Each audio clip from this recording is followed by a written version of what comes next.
salue. Je suis ici pour témoigner de la gloire de Dieu. Je m'appelle Simon Célimène. Je suis de la Martinique et partout où je passe, je témoigne sa gloire parce qu'il m'a vraiment touché. Premièrement, lorsque je me suis converti. Et deuxièmement, lorsqu'un jour, j'ai eu une vision, je l'ai vu, il m'a apparu dans une chambre d'hôpital à la Ménard, dans une grande lumière. Et il m'a dit, Simon, tu ne vas pas mourir, car tu dois retourner sur terre pour moi. Je vivais craignant Dieu, toujours ayant l'amour de mes frères et de Dieu surtout. Et une deuxième fois, j'ai eu une deuxième vision. Il m'est apparu dans le sanctuaire terrestre de Moïse, dont ce sanctuaire était en trois parties. Il y avait les parvis, le lieu saint et le lieu très saint. Il m'est apparu dans le lieu saint et j'étais en sa présence. Il avait dans la main un pain et il me présenta ce pain. J'ai hoché la tête, je n'ai pas mangé. Il me fait le geste une deuxième fois. J'ai hoché la tête une deuxième fois et je n'ai pas mangé ce pain. Il me passa sa main dans mon cou et il me dit, avale, je l'ai préparé moi-même pour toi. Donc après ces visions, je ne pensais pas que Dieu pouvait parler directement comme ça à un homme. Les temps sont passés, quelques années sont passées, plusieurs années, mais j'ai toujours eu en mémoire cette vision. Et ce n'est que environ 8 ans après, je tombais malade, dont le médecin dit qu'il faut faire un scanner d'urgence, croyant que c'est une tumeur. Finalement, ils ont découvert une hydrocéphalie. Et de ce fait, j'ai dit que je vais partir pour la métropole parce que j'habite en Martinique, pour cette opération. Ils m'ont dit qu'ils peuvent traiter ce problème très bien en Martinique à la Ménard. J'ai dit, bon, je vais subir cette opération puisque c'était très urgent. Une fois, la première opération, donc, ils m'ont opéré derrière le crâne. Je rentrais chez moi quelques temps après la souffrance, des douleurs, et je chutais de nouveau.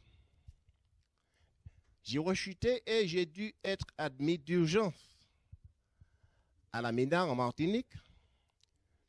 Donc, une deuxième opération fut faite et ils ont découvert un diagnostic, un staphylocoque doré qui a provoqué une méningite. J'ai dû être réopéré une deuxième fois, mettre les dérivations externes et opérer une troisième fois pour remettre de l'autre côté du crâne les dérivations. Après cela, je rentrais chez moi de nouveau, d'un esprit découragé, très lamentable. J'étais aux soins des autres, ça n'allait pas. Et petit à petit, je commençais à être dépendant des autres. Après cela, je partais en métropole d'urgence, d'où chez ma soeur en après-midi, ça allait très mal, et les urgences sont venues me chercher en métropole, chez une soeur à moi. Après cela, j'ai fui admis à l'hôpital de Sainte-Camille, il me semble, et ne sachant quoi faire de mon cas tellement désespéré, je fus transmis en pleine nuit, il paraît vers 11 h du soir, à l'hôpital de Créteil, Henri Mondor. Là, les chirurgiens, les professeurs sont tombés tout de suite à mon chevet, m'a-t-on raconté. La famille affolée demandait les nouvelles de loin et apparemment, on leur dit que c'est fini pour lui. Il sombre dans un coma vraiment, vraiment très final. De ce fait, les médecins ont baissé les bras, mais ils ont tenté une dernière opération devant le crâne. Après cela, tout était fini. Les médecins ont dit, c'est fini, il ne va pas s'en sortir. Donc, après cette opération, j'ai sombré dans un coma terminal. Et pour eux, l'homme a dit que c'est fini. ils vont seulement laisser brancher les appareils qui me retenaient à un semblant de vie le temps de préparer mon enterrement. Donc la famille affolée pleurait. Les enfants pleurent leur papa, l'épouse pleure son mari, la maman pleure son fils. Tout était fini. Donc le linge d'enterrement qui sortait en Martinique, le paquet entré en métropole pour l'habillement du corps, les avis d'obsèques rédigés, les pompes funèbres en Martinique avertis, la personne, un bon ami, Georges, qui était un frère, était désigné pour reconnaître le corps, l'identification du corps à l'arrivée à Fort-de-France, au Lamentin, à l'aéroport. Tout était prêt. On attendait le 11e jour afin de débrancher l'appareil pour le rapatriement du corps, puisque une fois les appareils me tenant en respiration débranchés, le corps mourait. Mais Dieu est grand. Dieu est merveilleux. La parole de Dieu est la parole. Nul ne peut contredire ni obscurcir ce que Dieu dit. C'était en ce lieu, à la Ménard, que j'ai vu cette vision quelque temps après, disant que je n'allais pas mourir. Figurez-vous que 5 opérations au crâne, plus une méningite, et Dieu n'a pas permis que je traverse le séjour des morts. Ceux qui m'ont vu n'en viennent pas. Ils me posent des questions. Suis-je toujours en pleine forme ou est-ce que je me sens mal aujourd'hui? Mais Dieu est grand, il est merveilleux. Lorsque Dieu parle, sa parole agit. Après cela, n'étant pas mort, mais le glagous descendu, on dit au niveau de coma, il y a plusieurs niveaux. J'étais au glagous 4. Et le glagous était monté. Donc, je suis sorti au niveau terminal. J'ai été rapatrié en Martinique et à la Ménard. Et c'est là encore que l'homme croyait que j'allais encore mourir en réanimation. Personne ne devait me voir, uniquement la famille proche. Et c'était encore très, très, très, très douteux pour l'être humain. Après cela, restant quelque temps à la Ménard, je fus transféré au Carbet. Et c'est là, d'un état comateux, de longs mois, couché, avec la grâce du Seigneur. Quelque temps après, j'ai été hospitalisé à domicile.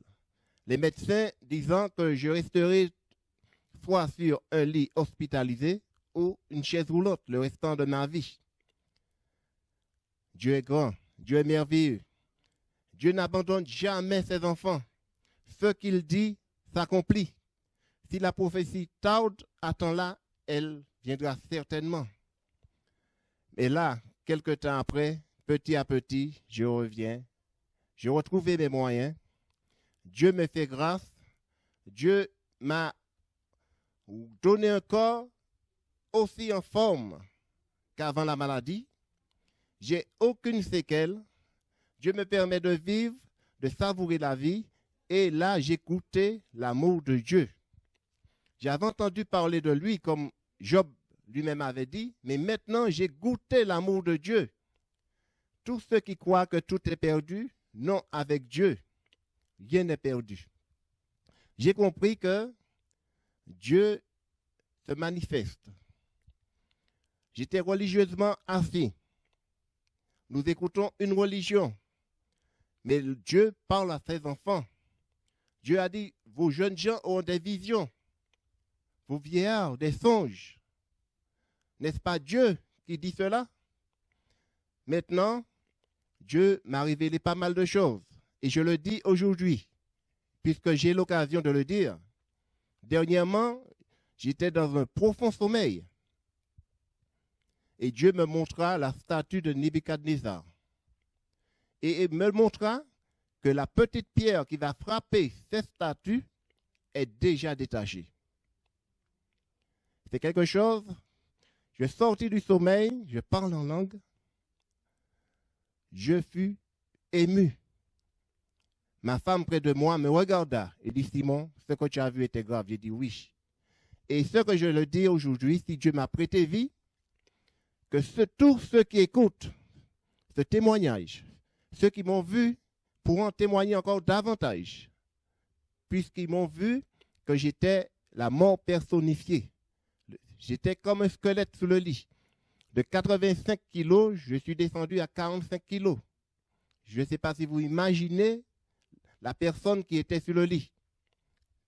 Mais tous ceux qui ont vu, depuis le professeur Harry Mondor qui m'a opéré, le professeur, il était stupéfait, disant c'est un spectacle.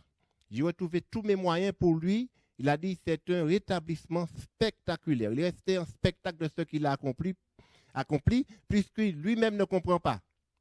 Il y a un être supérieur qui a agi. Il s'est servi de lui pour agir. À la MENA, les neurochirurgiens m'ont dit, je ne vais jamais vous oublier, M. Sélimène. Et au Carbet, les hommes, la responsable du Carbet, Mme Broirin, disait, j'ai été un exemple dans sa vie de médecin. Et tous les autres, ils disent de même et encore plus. Chers amis, nous savons que nous vivons des temps périlleux. Tout nous dit que Jésus revient. Le message que je vous dis à tous ceux qui n'ont pas encore accepté le message de Jésus-Christ, non pas d'une religion, mais de Jésus-Christ. Celui qui croit, qui se fera baptiser, sera sauvé. Maintenant, le temps est arrivé. C'est comme Noé annonçait au peuple de la terre, et cela c'est pour toute la terre entière, ce n'est pas pour une partie, que l'heure est arrivée. Entrez dans l'arche. Dieu a permis que le moment est prêché, ce message est prêché, et je crois fermement que le temps est arrivé pour tout habitant de la terre de craindre Dieu et de lui rendre gloire. Car le moment est arrivé que les derniers qui rentrent, ces temps qui passent là maintenant, ce sont les derniers qui vont partir avec cette église. L'épouse de Christ qui vient bientôt nous chercher. C'est un avertissement pour le monde. Dernièrement, quelqu'un que je connais très bien, près de moi, eut une vision, voyant un appel pressant pour toute la terre. Je vous dis de tout mon cœur, peut-être vous ne m'entendrez pas encore, ou peut-être vous entendrez de la bouche de quelqu'un d'autre.